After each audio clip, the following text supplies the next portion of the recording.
बहुत सारे लोग ऐसे भी हैं ना जो अभी एक चीज से और डर रहे हैं। उन्हें लगता है कि अगर हमारी कुंडली में हमारा गुरु जो ग्रह है वो नीच का है या वो वक्री है या वो अशुभ फल हमें दे रहा है तो हमारे साथ और परेशानी आ सकती है। तो उन लोगों को किस तरह की सावधानियां बरतनी चाहिए? क्या सच में उनके लिए ये जो परिवर्तन है ये परेशानी लेकर आ सकता है?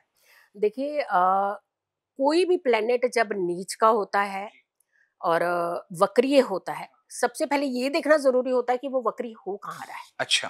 ठीक है ना? सबसे पहले हमें ये देखना है कि मान लीजिए अगर हम 6, 8, 12 भाव की बात करते हैं, कुंडली का 6, 8, 12 भाव। 6, 8, 12 भाव हमारा ना बड़ा इंपॉर्टेंट भाव होता है। जहाँ पॉजिटिव प्लेनेट बैठ जाएगा तो हमारी ऐसी तैसी कर देता है, जहाँ पे नेगेटिव प्लेनेट बैठ जाएगा तो हमें स्टेबल कर देता है। वहां पे अगर वक्रीय हो रहा है तो कोई दिक्कत नहीं है, घबराइए नहीं। लेकिन अगर क्या आपके धन के भाव में वक्रीय हो रहा है, धन का कारक धन के भाव में बैठ करके वक्रीय हो रहा है, यानी एकादश भाव द्वितीय यानी दूसरा भाव और 11वां भाव, अगर यहाँ पे वक्रीय हो रहा है तो ये कि धन में थोड़ी कमी करेगा। ऐसा नहीं है कि बिल्कुल खाली कर देगा, आपको कंडम कर देगा, ऐसा नहीं है। आपको थोड़ा कमी कर देगा। तो कमी का आपके पास सोल्यूशन है ना, तो थोड़ी हिम्मत बढ़ाइए। डरना किस लिए? रेमेडीज हैं, उपाय करिए। अगर हमें कोई बीमारी लगती है तो हम दवाई भी तो खाते हैं, तो ऐसा तो है नहीं कि दवाई छोड़ देते हैं। तो आप अपना ट्रीटमेंट, अपनी पॉजिटिविटी, अपनी एनर्जीज को बनाकर रखिए, प्लस कुछ रेमेडीज कीजिए ताकि आपकी चीजें जो है वो स्टेबल हो जाएंगी। अगर आपके वक्रीय या इस तरीके की कंडीशन है, आपको लगता है कि धन में कमी हो गई या फिर हमारे स्टेटस के साथ थोड़ा सा कॉम्प्रोमाइज होने लगा है, अभी एकदम से नहीं कि आज अगर वक्रीय हुए गुरु और प्लेनेट ऑर्बिट में भी वक्रीय हैं और आपकी कुंडली में भी वक्रीय हैं, तो आपको एक ही दिन में उसने रात को अगर वक्रीय हो तो सुबह तक आपकी बैंड बजा दी, ऐसा नहीं है।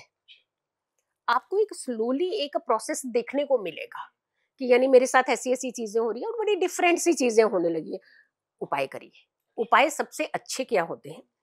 धर्म कर्म। जब जब हम धर्म और कर्म को पीछे छोड़ते हैं, जब जब हम अपनी पॉजिटिविटी को पीछे छोड़ते हैं, तब तब ये ग्रहों का प्रभाव हमारे जीवन के अंदर और ज्यादा पड़ने लगता है।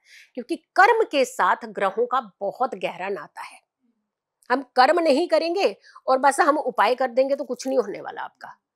आप कर्म भी करिए, आप गलत चीजें अपनी रोकिए, कंट्रोल करिए अपने आप के, मुझे गलत चीजें नहीं करनी है। उसके बाद आप उपाय करिए, आप देखिएगा कितना अच्छा आपको फायदा मिलेगा। बहुत अच्छी एनर्जी मिलेगी। इनफैक्ट मुझे लगता है कि जितना कम हुआ उससे डबल आकर आपका बोनस में मिलेगा आपको साथ में। तो एनर्जीज आपकी बढ़ती हैं। Think positive, everything will be positive. जब हम अच्छा सोचते हैं तो अच्छा ही होता है। जब हम नेगेटिव नेगेटिव नेगेटिव सुबह उठ के लगते हैं नहीं होना मेरा काम, नहीं होना मेरा काम, नहीं होना खाना, तो आप दोपहर तक देख लेना काम होना ही नहीं है आपका। तो हमने खुद क्रिएट कर लिया ना अपनी एनर्जी और तो अच्छा सोचो, कोई बात नहीं। रेट्रो होते हैं, वक्रीय होते हैं, नीच के भी होते हैं प्लेनेट, लेकिन घबराना मेरे ख्याल से कोई सोल्यूशन नहीं है। बहुत से लोगों को, जैसे अभी हम बात कर रहे हैं मैम कर्म की, कि कर्म बहुत इंपॉर्टेंट है, कर्म आपको करने चाहिए तभी सब कुछ बेहतर। लेकिन बहुत से लोगों को हमने ऐसे देखा है जो कहते हैं कि भाई भाग्य में तो सब कुछ लिखा होता है पहले से, जैसे कुछ भी होता है कहते हैं यार ये तो मेरे भाग्य में पहले से लिखा हुआ था।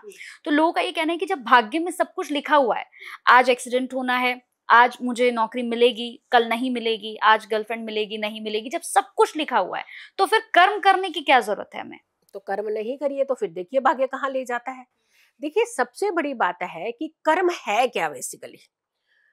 घर में किसी को अपशब्द नहीं कहना, किसी के साथ बदतमीजी नहीं करना, बुजुर्गों का रिस्पेक्ट करना, ये सारे आपके घर के अंदर सारे ग्रह हैं। माता चंद्रमा का कारक है, पिता आपके सूर्य का कारक है, भाई बहन आपके मंगल के कारक हैं, बुध आपके बुआ मौसी ये सब के कारक हैं।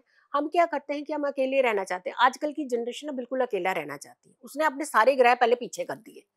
फिर वो चाहे पूजा करें, भक्ति करें, ये करें वो करें, तब नहीं फर्क पड़ता। लेकिन कर्मों का कनेक्शन दान से। अब दान कहाँ पे? दान उन लोगों को देने जा रहे हो जहां पे ऑलरेडी, क्योंकि फोटो खींचना, रील डाल दीजिए कि मैंने दान किया इतना, तो वो दान थोड़ी ना, वो तो एहसान करके आए हो आप। ये कर्म नहीं हुआ। कर्म कहाँ है? पहले तो घर के अंदर एक सिस्टम, सुबह उठना, जल्दी उठना, स्नान लेना, अच्छे शब्द बोलना, अच्छा सुनना, अच्छा से सबको गाइड करना, अच्छे सबकी गाइडेंस लेना, सबके आशीर्वाद लेना, ये कर्म है। और फिर दान प्रक्रिया करना कि किसी की मदद करना, किसी का सहयोग करना, ये है दान। दान ये थोड़ी ना कि पिक्चर बना ली, रील बना ली, मैंने डाल दी, मैंने 100 करोड़ का दान कर दिया, मैंने 50 का दान कर दिया, मैंने 1 लाख का दान कर दिया, मैंने 500 रुपए का दान कर दिया। ये दान नहीं है, ये तो कर्म भी नहीं है। कर्म सबसे पहला स्टेप होता है कि हमें किसी का बुरा नहीं करना, दैट इज कर्म। हमें अपनी इंद्रियों को कंट्रोल में, वश में रखना है, दैट इज कर्म।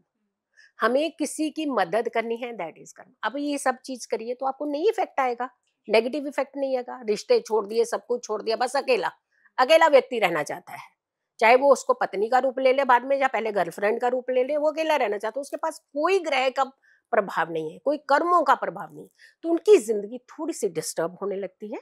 जब जब हम इन चीजों को अपनी जिंदगी के अंदर जोड़ के रखते हैं तो हमारी एनर्जी भी अच्छी होती है और हमारे कर्म भी अच्छे होते हैं, और जो छोटे छोटे उपाय भी कर लेता है तो उनका प्रभाव भी कनेक्टेड हो जाता है कर्मों।